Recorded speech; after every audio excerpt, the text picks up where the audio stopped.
Entonces, es el tema de la conquista de América y junto con la conquista es el tema de la evangelización. ¿Okay?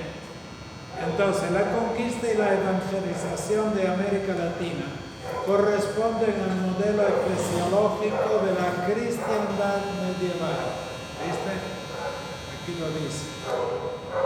Con todos los aspectos positivos y críticos ya mencionados en la valoración eclesiológica de la cristiandad. Cristiandad no es cristianismo, es todo el aparataje organizativo de la Iglesia Católica que involucraba sea el poder eclesial, sea el poder naturalmente civil también. Y le significaba también el hecho que el Papa tenía ambos poderes y ningún emperador de aquel tiempo aceptaba ser emperador si no era ungido por el Papa como máxima autoridad. Bueno, entonces, no cabe duda que el influjo de la Iglesia como perfecta societas medieval es significativo. Perfecta sociedad significa una sociedad tanto cristiana como civil. ¿Okay? O sea que el ideal de organización de una sociedad para la Edad Media era que la máxima autoridad era el Papa. Y naturalmente a nivel local el obispo y las legislaciones, etc. Por eso se llama perfectas societas. Y naturalmente perfectas societas abarca lo civil y lo eclesial. Y esto era contrario a la posición de Lutero. Es significativo los métodos, los contenidos, los agentes y motivaciones en la evangelización de América Latina. Así se ve como válido obligar a los indígenas a abrazar la fe, incluso dominarlos si no tienen o si no adhieren al cristianismo. El Papa, como ya se dijo anteriormente, gozando de toda autoridad, tanto el eclesiástico como en lo temporal civil. Y los conquistadores tienen el permiso para conquistar con tal de evangelizar. No solo esto, sino para que España y luego Portugal tuvieran la licencia, por decir así, de conquistar América. Una de las condiciones más importantes era: ustedes van a evangelizar América según la Iglesia Católica, tanto en la doctrina como en la organización ministerial. ¿Ok? Eso se aplicó, por ejemplo, también en Asia con Filipinas y en otras partes en forma parecida. Hoy en día esto no se aceptaría de ninguna manera. Pero en ese tiempo ellos trasladaron a América la mentalidad de la perfecta sociedad del Concilio de Trento y de la alta cristiandad de la Edad Media. Este es el tipo de teología que tenían los misioneros que llegaron aquí. Y en aquel tiempo no había otra manera. Si alguno dice: yo estaba aquí en Venezuela cuando celebramos los 500 años de la evangelización. Y dábamos clase allá en el Santa Rosa de Lima, aquí que era el seminario mayor y tal. ¿Cuántas discusiones si los primeros misioneros acertaron o no? ¿Cuáles eran las líneas?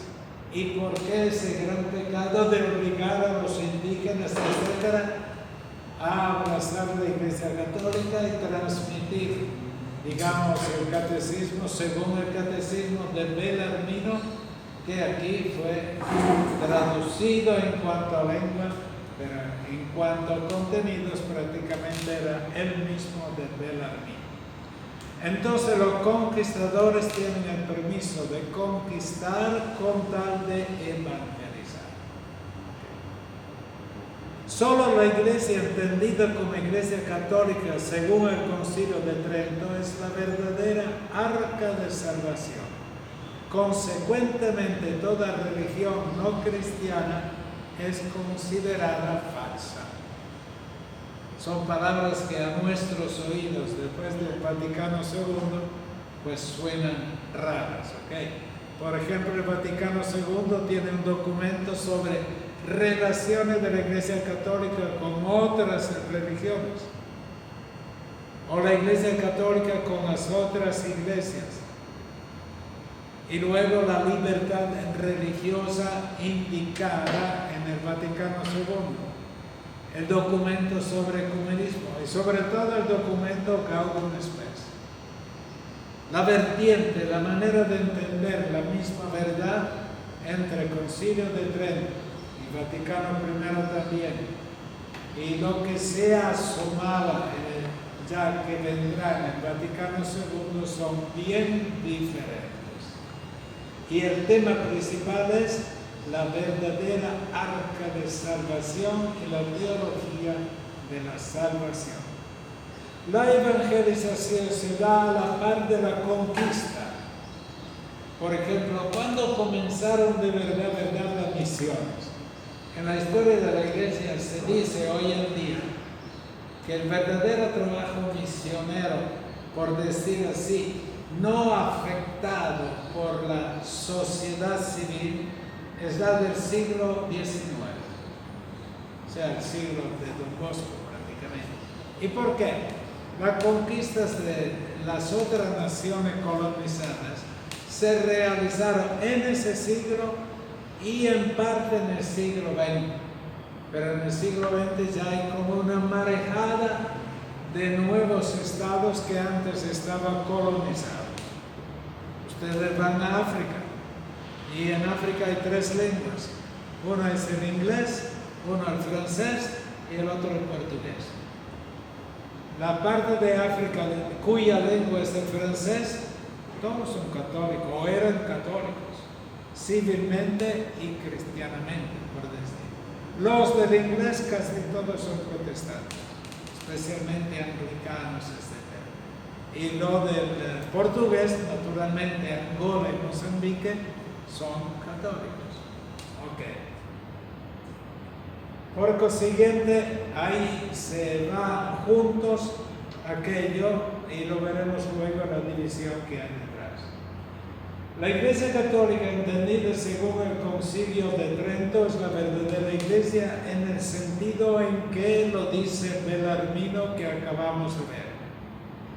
Esta conquista se caracteriza por ser espiritual y sagrada.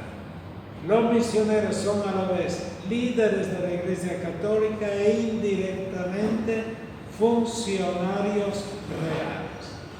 Y eso de ser funcionarios de imperios y de otra parte comenzó con Constantino, o sea, muchos siglos antes. Pero naturalmente aquí la autoridad era sobre todo de España y la autoridad era sobre todo de Portugal, también para nombramientos. Luego, esta evangelización presenta matices de eclesiología diversas y complementarias, pero es siempre la eclesiología de la Edad Media trasladada a América Latina. Luego el otro punto no tiene mayor importancia y así llegamos a lo que ustedes han estudiado. Prevalentes posturas de la acción evangelizadora. Primero, postura esclavista. Ustedes ya lo estudiaron. Los indios son seres inferiores, idólatras, viciosos, etc. O sea, deben ser evangelizados. Y ni que se les ocurra preguntar esto. Me acuerdo en Papua Nueva Guinea, una vez hablé con un catequista estupendo. Y era uno de los mejores catequistas de toda la zona, católico. Y un día hablamos de todo, que yo le dije a él, ¿tú cuándo comenzaste a ser cristiano o católico? Entonces me contó, padre, hace 40 y pico de años llegaron los misioneros católicos a esta zona. Como primera cosa, nos dijeron, olvídese de toda la cosa en que ustedes ya creen. Una frase que es bomba atómica. Y ellos, por ese sentido de inferioridad típico de un primer encuentro, partieron con la idea que el misionero me dijo que tanto su cultura, pero sobre todo la doctrina que nos enseñaba para ser bautizados, era esto y esto y esto. Y era la traducción prácticamente del catecismo de Bellarmino, la oficial, pero traducida en términos del mundo inglés como lengua, pero sobre todo en cuanto a contenido doctrinal y tal. Y lo decía sin como consolador amargo, como para decir, olvidemos todo lo que los misioneros nos han indicado, etc. No, nada, de eso lo decía muy pacíficamente. Y en ese tiempo, pues, esto era casi normal. Y a esto se debía añadir otro elemento que era, los misioneros eran prácticamente acompañados o eran protegidos por los líderes civiles, los colonizadores. Entonces, este es otro límite enorme para la libertad de predicar la buena nueva. Entonces, era una postura de inferioridad, una postura de exclusividad.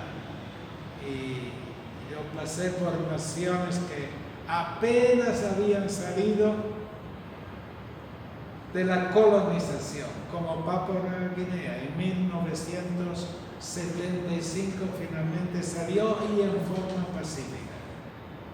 Entonces ahí no se llega a esta libertad adecuada de la primera evangelización en una iglesia libre.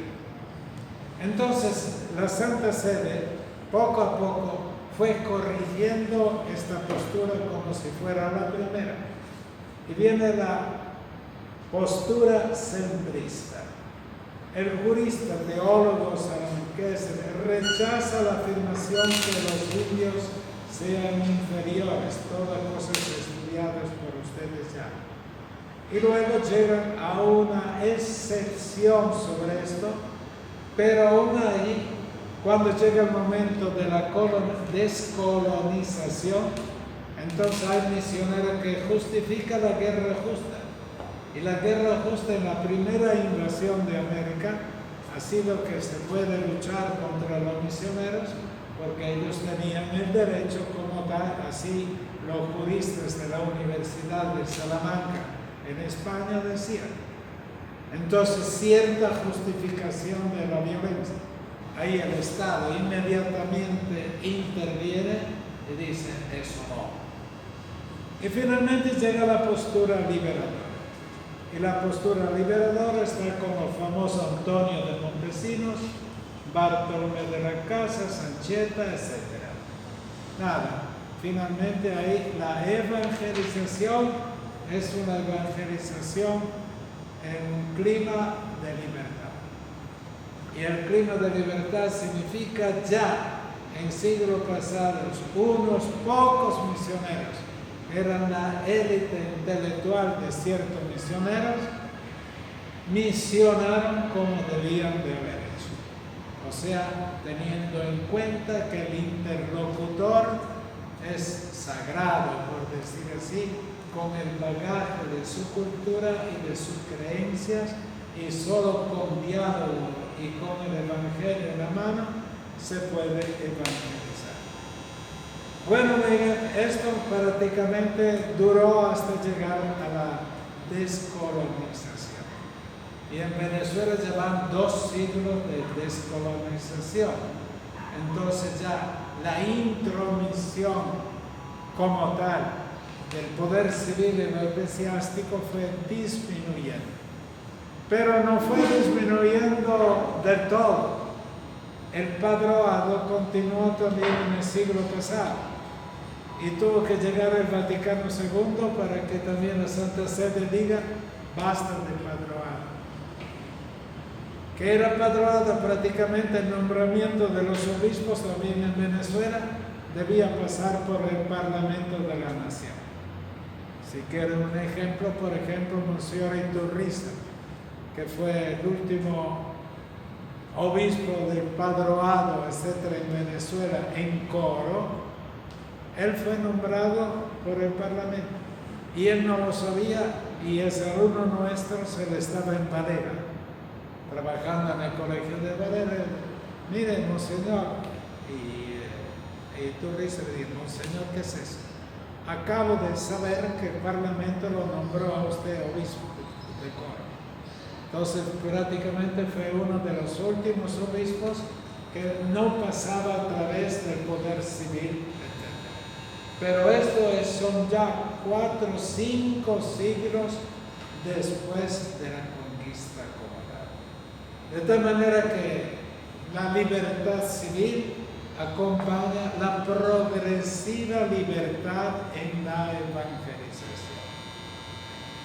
Están las famosas reducciones jesuíticas en Paraguay, y en Uruguay, en Bolivia, en Brasil, etc. Son todos intentos de hacer una evangelización libre, sin el estorbo del colonizador y a veces de líderes locales ya convertidos, entre comillas, etc.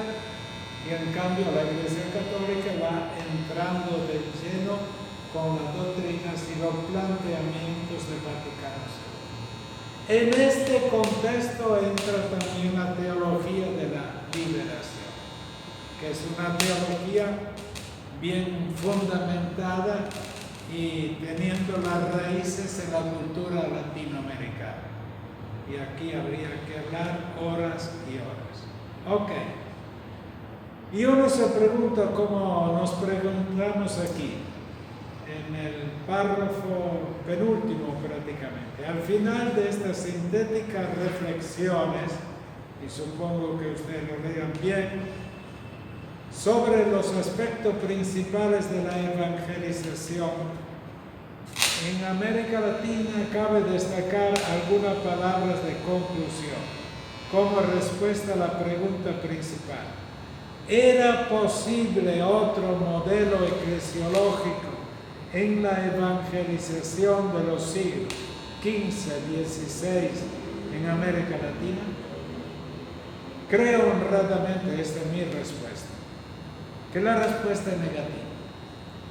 O sea, teniendo presente que el Concilio de Trento ya había sido celebrado, que la división con protestantes, etcétera, ya estaba prácticamente en marcha en Europa, y teniendo presente también las condiciones del Papa de aquel tiempo, yo les doy permiso para conquistar civilmente América Latina y parte también de Estados Unidos y Canadá, etcétera, con tal que ustedes evangelicen según la Iglesia Católica. Era una condición absolutamente insoslayable, teniendo todo esto presente.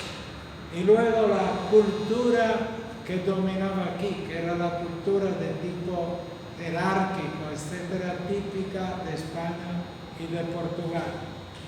Prácticamente era imposible que hubiese una evangelización sin cierta imposición. Mido las palabras, ¿ok? Y naturalmente todo esto desembocó en que casi el 90% al comienzo, inclusive más, la evangelización era unidireccional hacia la Iglesia Católica en América Latina. Y el modelo eclesiástico, como veremos en el capítulo de los modelos, será precisamente un modelo unívoco, un modelo que tiene unión con el Estado hasta llegar a la descolonización, y luego la formación del clero como tal, que tenía que venir del Concilio de Trento, tardó muchísimo. Aquí en Venezuela también tardó muchísimo para llegar y encontrar poco a poco la nueva cultura cristiana. La nueva cultura cristiana naturalmente llegó sobre todo en el siglo XIX y XX, como cultura de todo un pueblo, etc. Ustedes no tienen experiencia de otros continentes y de otras orientaciones culturales. ¿Y qué diferencia hay, por ejemplo, de hablar de cristianismo y de fe cristiana, católica, etcétera, en América Latina y tener esto presente como la cultura de todo el pueblo? No que la cultura del pueblo sea sobre todo católica, etcétera, sino que el cristianismo y el catolicismo como tal ha entrado en la manera de vivir, de pensar, de tomar decisiones, de hacer política y luego también en la parte moral, el desenfreno también del alejamiento del catolicismo no vivido adecuadamente, etcétera, como en América Latina. Es una ventaja y al mismo tiempo es una desventaja. Es fácil hablar a través de catecismo, de teología, etcétera, a un pueblo que es, en cierto sentido, era monocultural. Ahora hay mucha diversificación. En cambio, ir a otra nación, a otras naciones como África, en donde en cada nación cercana cambia prácticamente el modelo cultural. Y la entrada en la evangelización es bien diferente. Y luego esto cambiaría todavía más si vamos a pueblos en donde el cristianismo y sobre todo la Iglesia Católica son absolutamente minoría. Por ejemplo, en la India, los católicos como tal son apenas el 1% de toda la población de la India. Y la población de la India son más de 1 millón. Y en cambio, todas las otras partes, el 2% si añadimos también las diferentes iglesias protestantes, etc. Bueno, entonces ahora, en ese sentido, cuando veamos la relación de la eclesiología en América Latina, recuerden bien, somos hijos del Concilio de Trento y de la Edad Media en cuanto a colocación cristológica y eclesiológica. Y que ahora, después del Vaticano II, haya una gran apertura a eclesiologías diferentes, a teologías también diferentes, dentro del marco de la comunión, tanto intraeclesial como extraeclesial. Esto es fruto de los cambios que se han producido en los últimos 2 siglos. Entonces, al final, se puede decir si un continente tiene una cultura cristiana o no. Por ejemplo, Europa tenía una cultura cristiana y predominaba la cultura cristiana europea, especialmente la católica. Y luego vino la grande crisis del modernismo, etcétera, etcétera. Ahora hablar de cultura cristiana en Europa es muy difícil. Y los jefes de la Europa Unida, que une 27 naciones de Europa, cuando elaboraron la nueva constitución de Europa Unida, eliminaron la sugerencia que las raíces de la cultura europea eran raíces cristianas. Dijeron, vivimos en el siglo XX, eso ya no es parte de la sociología de nuestro continente. Y prácticamente que era el continente primero cristianizado y evangelizado, tiende naturalmente al pluralismo como tal, en forma negativa también. Aquí en América Latina se puede hablar todavía de cultura cristiana. La mayoría de las naciones, o casi todas, la inmensa mayoría, de llegar hasta el 90% de los habitantes que se consideran bautizados, etc., esa es una excepción prácticamente. En cambio, en África hay tres grandes ramas: la Iglesia Católica, la Iglesia Cristiana y luego el Islam como tal. ¿Okay? Y entonces, por ejemplo, en Kenia, donde estuve, el 40% eran musulmanes, o sea, musulmanes, y el 40% o 35% eran cristianos. En cambio, la Iglesia Católica era el 25%. En el mundo como tal, los cristianos son hoy en día el 33%, ¿okay? Abarcando la población de 7 millardos de personas. ¿Okay?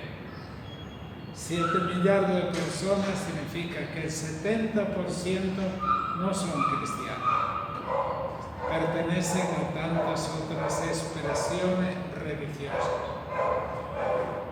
Y luego, en cambio, dentro del cristianismo, que es el 33% de los cristianos, de los habitantes del mundo, los católicos son el 17%. O sea, 1,2 millardos. Okay. En este sentido podemos decir que el cristianismo como tal, tomado a solas, no religiones unidas, en el pluralismo religioso, etc., el cristianismo es prácticamente la religión más numerosa como tal. Que esto lo pensaran, según la liturgia de hoy, que Pablo se dedicaba a las gentes y en cambio Pedro y otros se dedicaban a los judíos. Uno dice, entonces Pablo comenzó con ¿cuántos? Hoy como hoy, prácticamente la religión entremezclada y entretejida con la cultura de tantas otras expresiones continentales hace que no sea un tema monolítico y separado de, sino ligado al tipo de evangelización que hacemos. Ok, entonces, pocas palabras, lo que viene en América Latina es referencia al Trento y referencia a la Gran División. ¿Okay?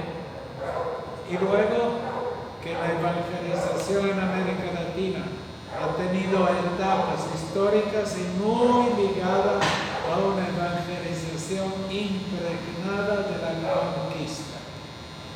Y luego que mayoritativamente los católicos como tales y el tipo de implantación de iglesia y de estudio de la eclesiología obedece prácticamente a la eclesiología de Trento.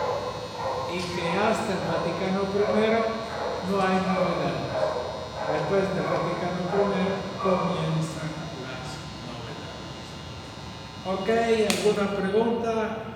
¿Alguna aclaración?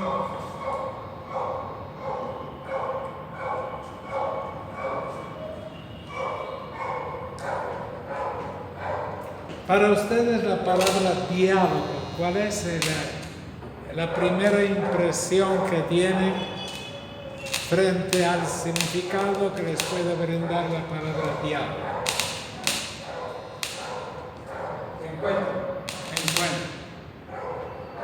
Encuentro. Otra, ¿y cuáles son las consecuencias positivas o negativas de la palabra diálogo? Positiva es que hay consenso entre las dos partes que participan del diálogo. Y el consenso será fruto de la profundización de la verdad o será una actitud diplomática. Diplomática en el sentido, pongámonos de acuerdo, así evitamos líos. Los diplomáticos son aquellos que saben arreglar asuntos de controversias o en una nación o en varias naciones. Entonces tratan de ver si hay puntos de encuentro, pero el diplomático como tal no tiene ninguna religión. solamente una actitud humana de relaciones entre países o dentro de un país. Por ejemplo, en Venezuela, ¿cuántas veces se intentó el diálogo aquí? Y hasta ahora, pues, no se ha logrado. El último fracaso que también la televisión lo dijo claramente fue la embajada o la comisión de la Comunidad Económica Europea que mandó a 13 representantes aquí para que hablaran con el gobierno si había posibilidad de dilacionar la fecha de las elecciones ahora parlamentarias y hacer esto con un retraso de 5 o 6 meses para encontrar el encuentro y que haya elecciones que otras naciones no consideran libres porque el resultado ya se sabe o por otros motivos, etc. Y entonces eso está ligado también al hecho que Europa quería esto sobre todo para que todos los que están sancionados económicamente, etcétera, especialmente los que están sancionados, sea por Europa, sea por Estados Unidos, quitaran todas las sanciones como parte del acuerdo de este diálogo. Y nada, fracasó prácticamente. Y lamentaron esto. Entonces, cuando hay diálogo, tiene que haber siempre 3 cosas.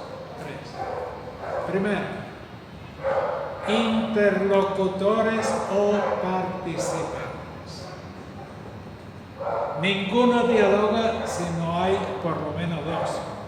¿Okay? Entonces, los protagonistas del diálogo son los participantes. ¿Okay? Los participantes. Los líderes, pues. Normalmente el gobierno nombra comisiones para eso. Pero al final quien aprueba o no aprueba es el gobierno. Entonces, primero los participantes. Y estos participantes deben ir a dialogar con intenciones correctas. Deben ser humanamente honrados. Si tú vas a diálogo y vas ya con la intención, vamos a ver cómo manipulo a este y a este. Ese diálogo nace ya equivocado y nunca habrá resultado.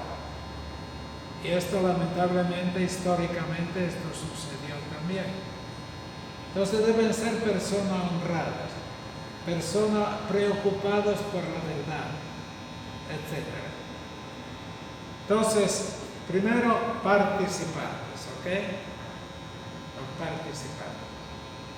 Por ejemplo, la Iglesia Católica ahora tiene más de 30 comisiones en diálogo con diferentes iglesias. Las principales naturalmente son los luteranos, protestantes, todo el Oriente, etc. Pero también hasta las sectas de todo tipo. Y está abierta y cuando entra en diálogo, entra oficialmente. Normalmente no pasa a dialogar si primero no tiene la aprobación de estas iniciativas y cerciorarse de las intenciones de los participantes. Deben ser personas honradas. Segunda condición para que haya diálogo: dinamismo. O sea, no hay diálogo si ninguno se mueve. Si tú comienzas a hacer diálogo solamente para tomar un whisky o cosas por el estilo, o agradable un encuentro humano, etc., no. Si es diálogo de unidad de iglesias, debes aceptar que tu diálogo no puede ser pasivo. Y debes entrar en discusión, en estudio, en oración en común.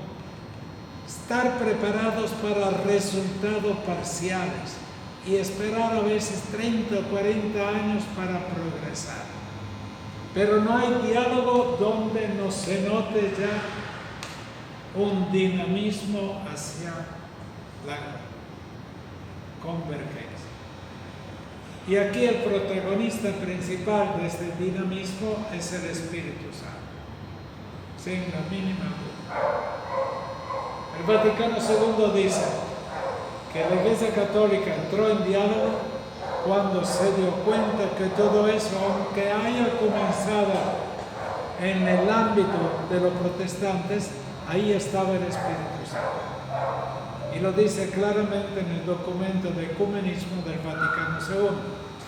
El diálogo como tal, la misma palabra diálogo, la metodología que sugiere, el movimiento de todas las iglesias que no insultan al otro, todo lo que insultan al otro no pueden entrar en ningún diálogo, ¿ok? Sino solamente la convergencia hacia la verdad. Entonces, si no están convencidos de eso, entonces no hay dinamismo como tal. El que puede hacer el milagro es el Espíritu Santo, no es solo un logro humano.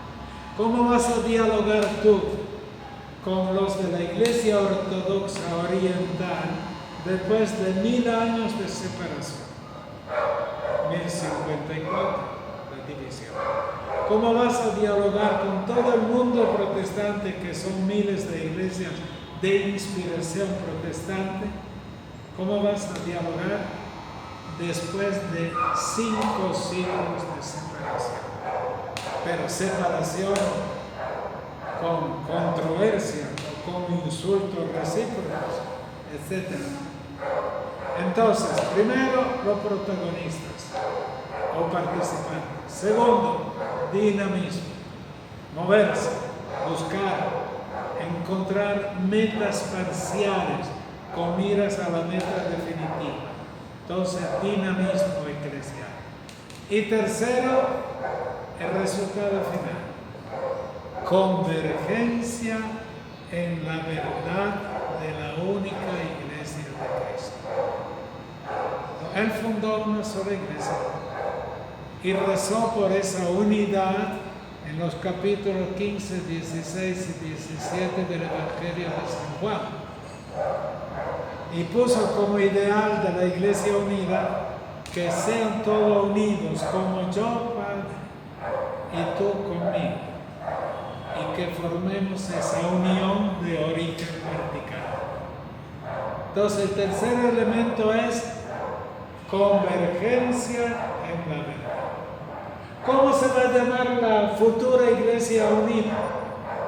No me interesa el nombre, con tal que esté el concepto que ustedes han logrado unirse segundamente de Cristo, tanto en doctrina como, digamos, en estilo de vida cristiana. Entonces, un diálogo que comprende estos tres elementos fue definitivamente aprobado en esa asamblea de iglesias protestantes, en congresos misioneros en Escocia, etc. Y para nosotros fue aprobado definitivamente con palabras teológicas muy acertadas en el Vaticano II. Sobre todo en 2 documentos, Lumen Gentium y luego el documento sobre ecumenismo, Ut Unum Sit. Estos 2 documentos dicen qué consiste todo eso y luego cuáles son los ámbitos del diálogo. Ok, entonces, ¿cuáles son los 3 elementos para un diálogo? Los 3 elementos para un diálogo son, primero, los interlocutores. Interlocutores O sea, los participantes. Pueden ser ladrones o manipuladores. Uno que va al diálogo con la intención de manipular a los otros